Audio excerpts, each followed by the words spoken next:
Channel. जैसा कि आपको पता ही है कि हम हिंदी के क्वेश्चंस को डिस्कस कर रहे हैं। रोज़ हम 20-20 क्वेश्चन डिस्कस करते हैं डीएसएसबी के लिए। डीएसएसबी टीजीटी पीजीटी पीआरटी या किसी भी डीएसएसबी के एग्ज़ाम के लिए ये आपके लिए बहुत बेनिफिशियल है। तो चलिए शुरू करते हैं बिना किसी देरी के। तो पहला क्वेश्चन है आपका, भाववाचक संज्ञा शब्द कौन से हैं। तो इस बार अगर हम इस सेंटेंस इसमें देखें क्वेश्चन में, तो आपको पुरुष शब्द जो है वो एक भाववाचक संज्ञा है।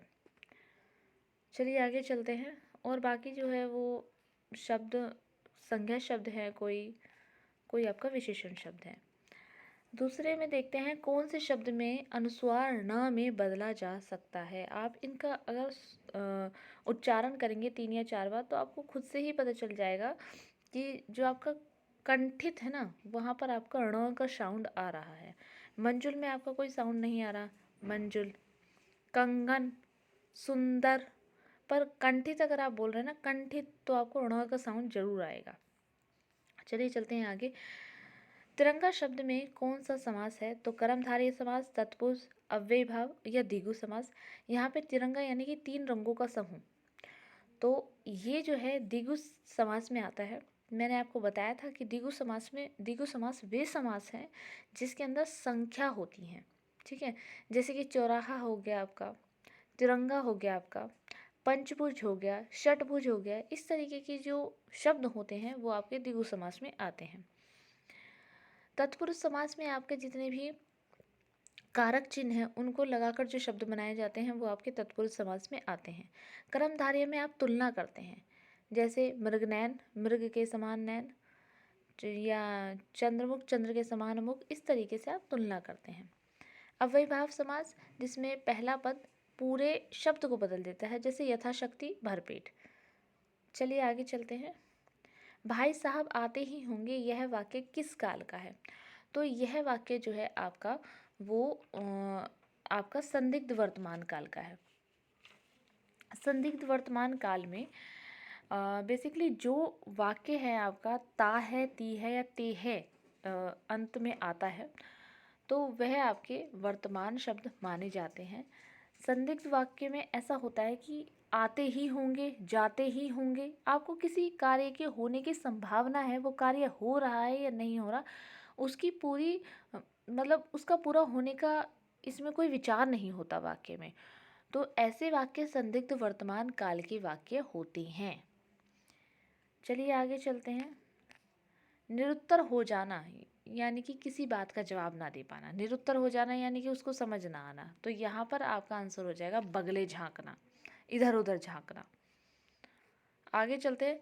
सुनार शब्द किस प्रत्यय से बना है। तो जो आपका सुनार शब्द है वो किस प्रत्यय से बना है। तो यहाँ पर आप लिखेंगे, क्या लिखेंगे, सोना प्लस आर। ये शब्द को अगर आप तोड़ेंगे तो आपका आएगा सोना प्लस आर। तो अब आप समझ ही गए होंगे कि इस शब्द में प्रत्यय शब्द क्या होगा। तो प्रत्यय शब्द वो प्रत्यय शब्द होते हैं जो किसी भी शब्द के पीछे जुड़कर उसको एक अलग शब्द बना देते हैं, और उपसर्ग जो आगे जोड़े जाते हैं। तो यहाँ पर आर लग सोना प्लस आर लगकर सोनार बना है, तो यहाँ प्रत्यय आपका आर अलग निकल जाएगा। चलिए अगले क्वेश्चन पर चलते हैं। तो अगले क्वेश्चन में है आपका प्रत्यक्ष। प्रत्यक्ष के यदि आप संधि विच्छेद करेंगे तो आपको प्राप्त होगा प्रति प्रति प्लस अक्ष। ये है इसका संधि विच्छेद। इससे आप समझ ही गए होंगे कि इसमें प्रत्यक्ष शब्द में कौन सा उपसर्ग है। तो आपका उपसर्ग हो जाएगा आपका प्रति। ठीक है, चलिए आगे चलते हैं। अशुद्ध शब्द कौन सा है। तो अनिष्ट यहाँ पर जो लिखा हुआ है वो अशुद्ध शब्द है। इसका शुद्ध शब्द है अनिष्ट। ये अनिष्ट लिखा जाता है, ना कि अनिष्ट। ओके, और इसका अर्थ होता है आपका घृणा उत्पन्न करने वाला। कोई भी ऐसा व्यक्ति जो किसी दूसरे के लिए अशुद्ध विचार रखता हो या गलत विचार रखता हो। चलिए आगे चलते हैं। राधा को नौकरी नहीं करनी, यहाँ पर जो है वो कर्म वाक्य है आपका। राधा को नौकरी नहीं करनी, राधा को नहीं करनी ना नौकरी, तो यहाँ पर आपका जो है वो कर्म वाच्य, कर्ता नहीं कर्म को आता है। तो ये जो आपका ऑप्शन दिया हुआ है वो इसमें गलत है। यहाँ पर आपका करम आएगा। चलिए आगे चलते हैं। मैं चला तो जाता लेकिन वह आया ही नहीं। तो मैं चला तो जाता लेकिन वह आया ही नहीं, वाक्य में समुच्चय बोधक अव्यय कौन सा है? तो सबसे पहले मैं आपको अव्यय बता दूं तो अव्यय शब्द क्या होते हैं? जिनका शाब्दिक अर्थ होता है जो व्यय ना हो, यानी कि जो बेकार ना हो। अव्यय शब्द आपके 5 होते हैं। हिंदी में बहुत सारे अव्यय होते हैं, जैसे जब, तब, अभी, लेकिन, परंतु, इस तरीके के शब्द जो होते हैं वो अव्यय शब्द होते हैं। अगर आपसे पूछने लगे कि अव्यय शब्द के कितने भेद होते हैं तो आपको याद रखना है अव्यय शब्द के भेद होते हैं 5। अब वो 5 कौन कौन से होते हैं? आप बता सकते हैं क्रिया विशेषण, संबंध बोधक, समुच्चय बोधक, विस्मयादि बोधक और निपात, ये होते हैं।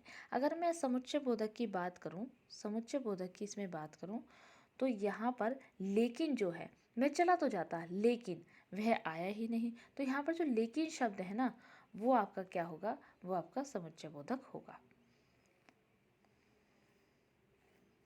चलिए आगे चलते हैं। मैं शादी में नहीं जाऊंगा, वाक्य में क्रिया कौन सी है? तो चलिए आपको थोड़ा सा क्रिया के बारे में बता देती हूँ। जिस शब्द से किसी कार्य के करने या होने का पता चलता है वो होती है क्रिया। और क्रिया के आपके वैसे तो बेसिकली 2 ही भेद होते हैं, पर अगर देखा जाए तो इसको अलग अलग तरीके से बांटा हुआ है। जैसे क्रिया 2 तरीके की आपकी आ जाएगी, एक कर्म के आधार पर और दूसरी आएगी आपकी रचना के आधार पर। अगर मैं कर्म के आधार पर देखूँ तो क्रिया 2 प्रकार की होती है, एक होता है आपका अकर्मक और एक होता है आपका सकर्मक, ठीक है। और अगर हम रचना के आधार पर देखेंगे तो रचना के आधार पर आपके बहुत सारे हो जाएंगे, जैसे सामान्य क्रिया हो गई एक आपकी, सामान्य हो गई एक आपकी, एक आपकी संयुक्त हो गई है, फिर आपकी नाम धातु हो जाती हैं, इसके अलावा आपकी प्रेरणार्थक क्रिया हो जाएगी,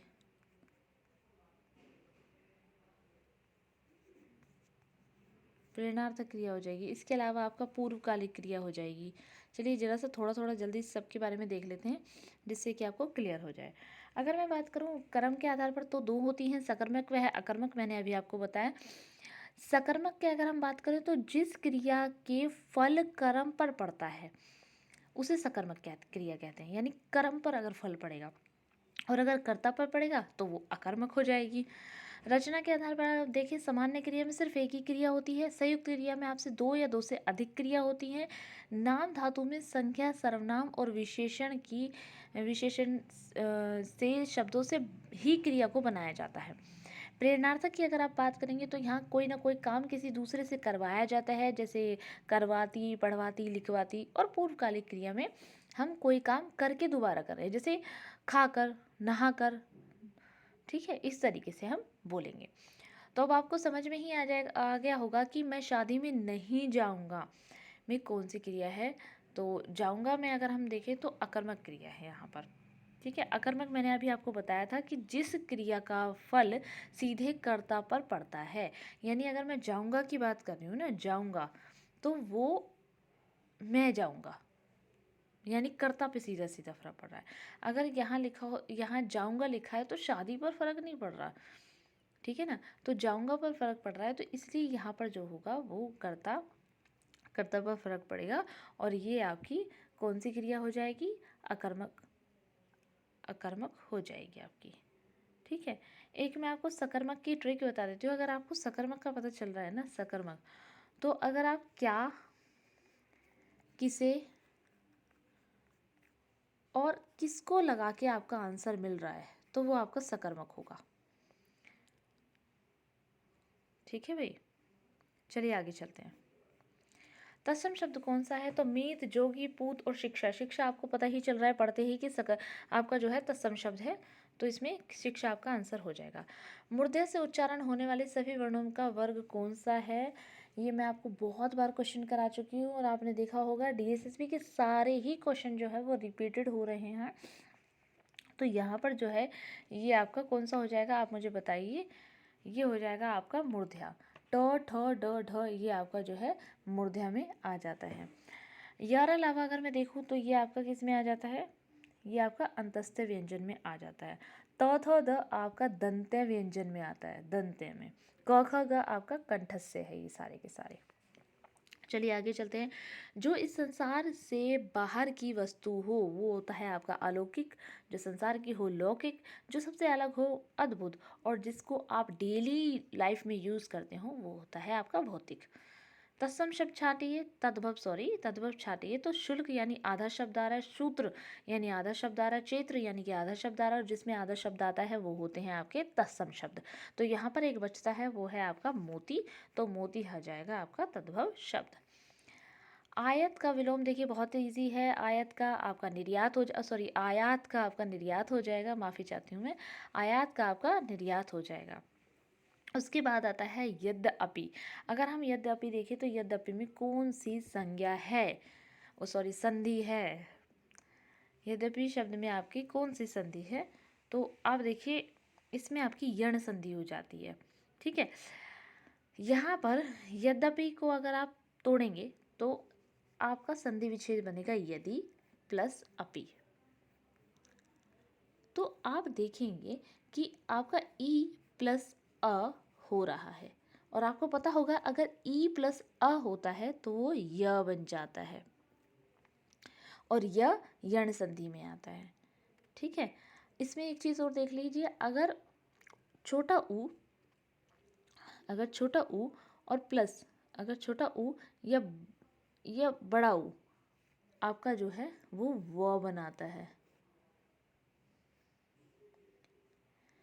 छोटे ऊ और बड़े ऊ के साथ यदि कोई भी स्वर आ जाए, अब छोटे ऊ के साथ कोई भी स्वर आ जाए, बड़े ऊ के साथ कोई भी स्वर आ जाए, तो वो आपका ब बनाएगा।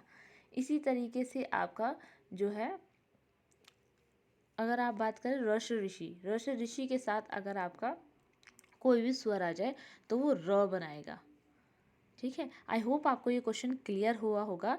यद्यपि में अगर हम देखें यद्यपि, तो यदि प्लस अपि इसका संधि विच्छेद होता है, ई प्लस अ मिलकर य बनाता है।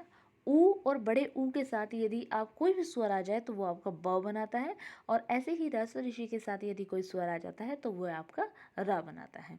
चलिए आगे चलते हैं। शरीर शब्द का पर्यायवाची नहीं है, तो वपु देह और काया जो है वो शरीर शब्द का पर्यायवाची है, पर रिपु जो है वो आपका इसका पर्यायवाची नहीं है।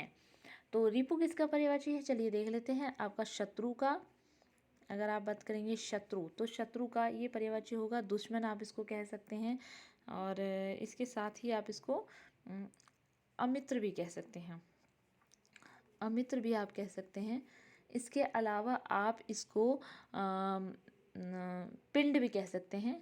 ये सारे क्वेश्चन वो हैं जो कहीं ना कहीं किसी न किसी एग्ज़ाम में आए हुए हैं, जो मैं आपको ये पर्यायवाची शब्द लिखवा रही हूँ। तो यहाँ पे एक जगह नोट भी कर सकते हैं, अड़ग हो जाएगा आपका। चलिए आगे चलते हैं। मुनि शब्द का बहुवचन कौन सा है, तो मुनि शब्द का बहुवचन आपका मुनि ही होता है। ठीक है, मुनि शब्द का कोई भी बहुवचन आपका मुनियो नहीं हो जाता, या मुनिया या मुनियो नहीं हो जाता, सिर्फ मुनि ही रहता है। आई होप आपको आज के 20 क्वेश्चन बहुत अच्छे लगे होंगे, आपको समझ में आए होंगे, और thank you so much for watching this video, and please like share and subscribe. Thank you so much.